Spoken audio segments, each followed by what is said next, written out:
طلاق کیا ہے اور طلاق کب دینی ہے اور اس کی تفصیلی صورت کیا ہے، اس کے متعلق عرض کرتا ہوں۔ اگر خامد اور بیوی کا آپس میں مزاج نہیں ملتا، نکاح ہو گیا، بارہا زندگی میں تجربے سے یہ بات ثابت ہوئی کہ اب ان دونوں کا نباہ نہیں ہو سکتا، یہ دونوں اکٹھے نہیں رہ سکتے،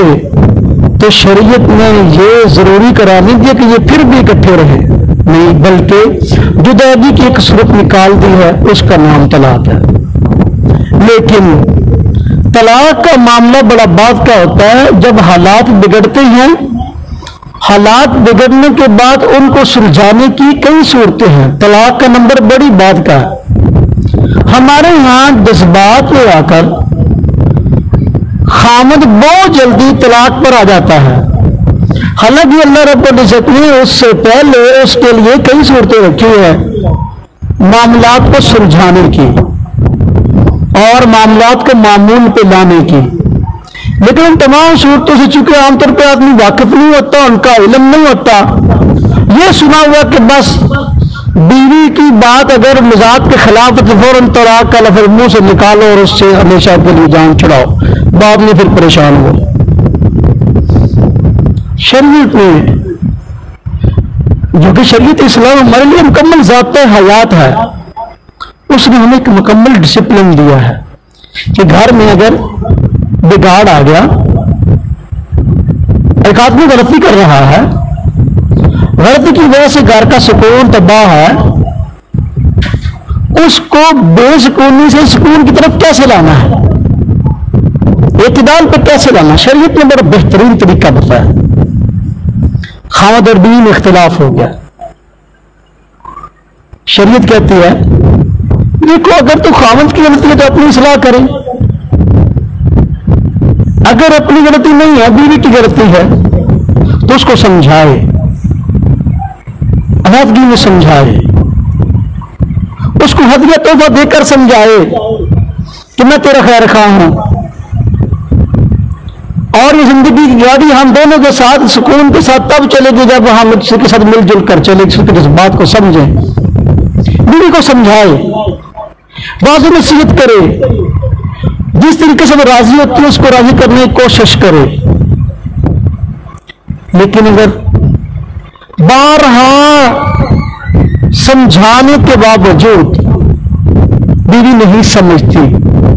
اور غلطی بھی بیوی کی ہے، بار بار غلطی کرتی جس کی وجہ سے گھر کا نظام تباہ ہو رہا ہے، تو پھر شریعت نے اگلا مرحلہ دیا ہے کہ بھائی بیوی سے کچھ دیر کے لیے بستر الگ کر لیں،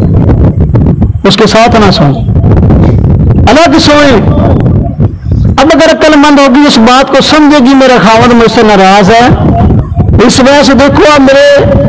کمرے میں آنا بھی پسند نہیں کرتا، میں اپنی غلطی کی اصلاح کر لوں تاکہ جو ہے حالات معمول پہ آ جائیں۔ اگر وہ اصلاح چاہتی ہوگی تو اس کی اصلاح ہو جائے گی اور وہ معافی تلافی پہ آ جائے۔ اگر وہ بیوی معافی تلافی میں نہیں آتی اور اپنی غلطی پہ اڑی ہوئی ہے بلکہ آگے بڑھ رہی ہے، شریعت نے اس کے لیے اگلا مرحلہ دیا ہے، تیسرا سٹیپ، کہ اس کو ایک دو لگا دی جائے۔ بسا اوقات طبیعت اور مزاج ہوتا ہے نا، بعض طبیعتیں ایسی ہوتی ہیں جو کہ باتوں سے نہیں مانتی، بسا اوقات لاتوں سے مانتی ہیں، لہذا بقدر ضرورت بیوی کی پٹائی کرنے میں حرج نہیں ہے، لیکن یہ بات یاد رکھنا، حضور نبی پاک صلی اللہ علیہ وسلم شاہ فرمایا شریف لوگ اس سزا کو پسند نہیں کرتے۔ مارنے والی عورت بیچاری طبعاً کمزور ہے، عام طور پر خامد پہ ہاتھ نہیں اٹھاتی، لیکن خامد کو بھی چاہیے عام طور پر ہاتھ نہ اٹھائے، لیکن اگر وہ سمجھتا ہے ہمارا تن دیانتن کہ اس کے دو لگے گی تو ٹھیک ہو جائے گی، تو پھر دو لگانے میں حرج بھی نہیں ہے، اس پہ گنہگار بھی نہیں ہے۔ لیکن اگر پھر بھی اس کی اصلاح نہیں ہو رہی، کتنے مرحلے ہوئے؟ چوتھا مرحلہ، اس کی پھر بھی اصلاح نہیں ہوئی، اس وقت مطلب جوتے بھی لگائیں گے لیکن نہیں ٹھیک ہوتی، بلکہ اپنی سرکشی میں آگے بڑھ رہی ہے، اور سو یقین ہے کہ غلطی عورت کی ہے،